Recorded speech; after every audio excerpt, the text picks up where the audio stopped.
Hello friends, my name is Koolio and welcome back to the channel. Today guys, we're taking a first look impressions video for Spiritwish, a new idle MMORPG. I gotta go with that. Also, just to let you guys know right up front, this game is by Nexon. There is a lot of auto combat, but we're gonna cover both of those as a reason why I still think you should give this game a try. Now, you can see my characters are kind of hiding off in the corner right now. That's because the monsters that I'm around keep aggroing them and keep attacking them, and I don't want them to attack just yet. But I do want to go over and cover a couple of things first, some concerns that people may have with this game. The first one is obviously that this game is by Nexon. So what does that mean in terms of monetization? Well, there are two things in this game that may deter a couple of people. The first one I want to talk about is the fact that there is a premium service in this game that you can buy, basically giving you some boosts and stuff to your overall account, experience boosts, currency, not premium currency, I don't believe. But that was just something I want to let you guys know, sort of like a VIP program where you can buy it, spend the $5 and get the boost for the week or the month or however you want to do it. Do I think that's, a little unfair? Do I think it's kind of pay to win? A little bit. Is it going to really bug me that much? Well, from my personal experience of playing the game so far, not really. So it's not that big of a deal to me, but it may be to some other people. The other thing is the summoning system in this game. This game is, in fact, a gacha MMO. There are a variety of different classes and characters that you can collect in this game that you can mix and match them into your party to create the best one as possible. Now, this is where at first I was a little skeptical about this game, where I was like, I don't really like that. I wish we could actually find the characters ourselves. You actually can. You can go through raids and co-op raids and stuff like that in order to get the shards for the characters. Or you can save up your premium currency, which the game does give you some premium currency as you complete objectives to do some of these character summons. Now, I'm actually going to do the summons right now for you guys so you can see what it looks like. So you can see kind of what the summoning effect is going to be. So you don't get full-on characters. I believe you actually get shards for those characters. So here we go. The first one we got. Character card obtained for the fighter. Now, I believe I already have a fighter, so I can actually use that to enhance my current fighter, from what I understand. I don't know, this is kind of like my first, my second official time doing the summons, so. Next up we got the Cleric. I already have the Cleric. And there is summoning rates in this game. I believe it's like 4% for some of the rarer ones. Okay, so we got a Paladin. That's actually brand new. That's a brand new character that we can add onto my team. Now, I've come across instances where you just get basic shards like this. And at first I was like, well, that kind of sucks. But I mean, you do get some characters, but mainly you're going to be getting these shards for the classes, which then, if you head over to the menu system and go to the collections, you can go over and then you can see right there, Sentinel. I have 11 of them. I need 40 pieces in order for me to craft the Sentinel card so that I can gain the Sentinel class to add onto my team. You know what? I thought I was going to have a problem with this at first, but in all fairness, any other gacha game, you can spend money to collect characters. That's what this game has. There is options where you can get free premium currency to get characters, or simply just go through the co-op raid battles to get cards to craft the characters. I don't really have a big problem with it. I kind of wish they would give you one free character like right off the bat, like really quickly. Like just do like the tutorial so you understand how it kind of works, but they don't necessarily do that. Now I did just receive a support character, the Paladin right here. I believe what we can do is we got to go back to the main menu system, character select screen. Go back to the character select screen. Now we should be able to customize our party moving forward once we're on this character selection. Once you grab your characters and once you jump into your game, you should be able to swap things out. So let's see. Maybe we only have 3 characters, which sucks. What the heck? Where's the other one? Oh well. I don't know. I thought I had the Paladin. See, this is one of the other problems I have with the game. There are certain systems in the game that they don't necessarily tell you exactly what you need to do, which is so weird because if I go over here, maybe it's in my, no, it's not in my craft. It should be in my collections. There should be my Paladin right here, but I don't know how to obtain my Paladin. I want my Paladin. Oh well. Let's get past that. Now the next thing I want to talk to you guys about is the auto combat in this game, because there is a heavy focus on auto combat. And at first I was gonna be like, that kind of deters me away from the fact that I want to play an MMO that has auto combat. I want to play an MMO that I actually play. But then I began to realize, like, the farther you get into it, the auto combat isn't a convenience feature in this game. It's a tactical feature, and there's a difference between the two things. when it comes to a game that has auto combat, auto questing as a convenience feature, it's mainly to help your character, I don't know, progress or level up quickly, or like if you're at work or whatever, you don't have time to play it, you can set your phone down and let your characters auto combat through quests and stuff like that. I understand that. This game, however, the auto combat is actually a feature, a tactical feature. So if we head up to the main menu right here, go to the tactics, you can actually go through and set up the way that your characters play. You can have their activity range, their switch to the rear guard, hold their position, how you want them to target certain enemies, how you want them to use certain consumable items. And on top of that too, when you go and you look at the skill system for the game, each character can have a total of 4 skills equipped with, I believe, some secondary skills behind that. But each of the characters, except I believe the air archer and maybe some other classes, they have 2 different skill trees that they kind of progress down.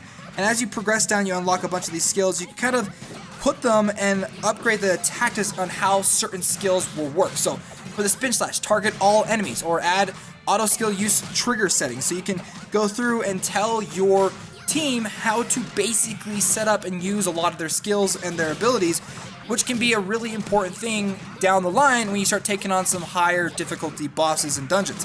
Now my characters are just going to kind of go through an auto combat. You can go and you can swipe left on them and it'll go to different items and skill hotbars. As of right now, I've been mainly just kind of auto combating my way through the story. Now I've actually been really enjoying the game.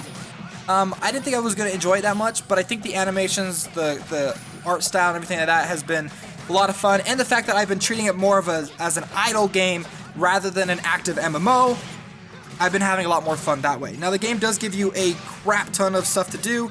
Let's see, I'm going to get a Warhammer combined. Unique obtained, I just got a unique item obtained for my cleric. No thank you. Go ahead and equip my new weapon. Perfect. Now, excuse me. One of the other things I want to talk about when it comes to this game is the equipment system in this game is pretty important. You gain a lot of items in this game to enhance and upgrade your character's specific equipment. So let's go ahead and take a look at my pants. Now, the pants, I can either go through and level them up by sacrificing other items to level up these specific characters, or I can go through and use those items for another important progression system, which I'm going to talk about in just a little bit.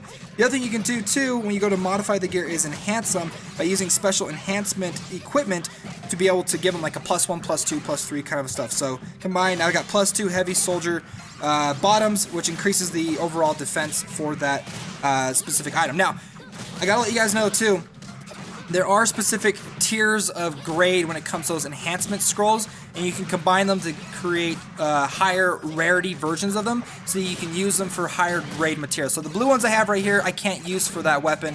The green ones I can't use for the blue ones, but I can definitely use the green ones for the green ones. There's a lot of other ways that you can go through and modify the gear, upgrading them, resetting the traits, combining accessories, extracting accessories, disassembly. There's a lot of stuff to it too, and I gotta let you guys know, I actually really love the user interface in this game. I think it's beautiful. Now, I was talking about how you can use these useless items that you obtain through the game to further progress your overall account. Now, this is something I didn't understand at first, but it can be extremely important moving forward. So if we go over to, now I'm trying to remember exactly where it was, the achievement tab, go to the items tab, you can go through and you can register items into your achievement book. Now, when you register the item, that item will automatically be destroyed. However, you get a permanent passive bonus to your entire account from registering that item. So right here, my leather garb bottoms. If I register it, my reward is an increased defense against piercing damage +1. Go ahead, register the pants. Yes, and there we go. The next one we got is the active top. If I go and register this, increase crit by +1. Of course, I definitely want to do that. The next one I have is the plate armor top, increases HP by +85. Yes, I do want to register that. So you may come down to the decision of, you know what, I don't exactly want to just sell or use my items to upgrade my other weapons. Maybe I want to go and register them to get that small passive bonus for my entire setup, for my entire team. So I'm going to go ahead and receive a couple of these rewards, and now we're going to jump into some of my more personal favorite examples of gameplay that this game has to offer, and that is the missions tab. Now, I can't enter into the missions right now because I've already gone through the XP dungeon, the gold dungeons, and the skill development dungeon, but we are going to jump into the enhanced material dungeon. So you can only enter into these dungeons once a day, specifically for the daily dungeons. The co-op dungeons, you have to have tickets to go through, and they're pretty hard. I went through with one other person. We had a team of my 3, his 3, and we lost to the sewer attack. It was pretty tough, so I'd probably recommend waiting until you get a little bit higher before you start jumping into the co-op raids, the weekly raids, and the Coliseum.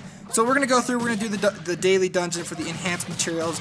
We're going to jump into that. Now the reason why I want to show you this is a lot of the combat is basically going to be you idly moving from quest to quest, grinding through monsters and monsters, leveling up your opponent, or leveling up your team. But I do like these little side missions that they have, these events and stuff like that, daily missions, because they have sort of that side-scrolling aspect to it, and they're also like really worth it. So when you first get in the game, the daily XP dungeon unlocks when you're like level 4 or 3 or something like that. I wouldn't recommend doing it then because the boss in that dungeon is level 10. But I do recommend once you get to about level 8 to run through the dungeon, you should be able to take down the boss, and you'll level up to level 15 as soon as you're done with it. Like, it gives you so much experience points. So we're going to go through and make my characters move to the right. Now the other thing that's kind of cool about the combat system in this game is you can select individual characters, and you can go to individual control, and you can move individual characters if you want. I think that's going to be something really, really important in the end game combat scenarios where you're going up against different bosses where maybe your healer is a little bit too close, maybe you need them to move up a little bit. The other thing too is you can hold down on one of your characters for 2 seconds. The hold icon will be above their head, basically telling them don't move from your spot, don't engage the enemy, stay back. That's just another way that you can go through and kind of, customize the combat scenario on this. So we just cleared the dungeon. We just got a bunch of rewards that we can use. Enhancements for weapons and armor, which is exactly what I need to further enhance my team. Now, this is definitely an interesting game. There was no hype, there was no buzz, there was no news that this game was going to launch in English. It just suddenly came out. I don't know exactly why Nexon did that. Maybe it was because of their reputation. I don't know. But I've actually personally been really enjoying this game. I think it's a really nice casual game to have on the side. If you think of it more of as an idle game rather than an MMO, more like an idle hero collector, then I think you'll have a lot more fun with this game. Because personally, I think it's a fun game. There are its caveats behind it. People may like it, people may reject it for certain reasons, but I definitely think you guys should at least give it a try, see what you think about it, kind of change your mindset from this is an active MMO to this is an idle hero collector MMO. So, well guys, my name's Koolio. I hope you enjoyed this video, and if you did, make sure to hit that like button and subscribe so that you can stay up to date in the latest in mobile gaming. Okay friends, I'll see you next time.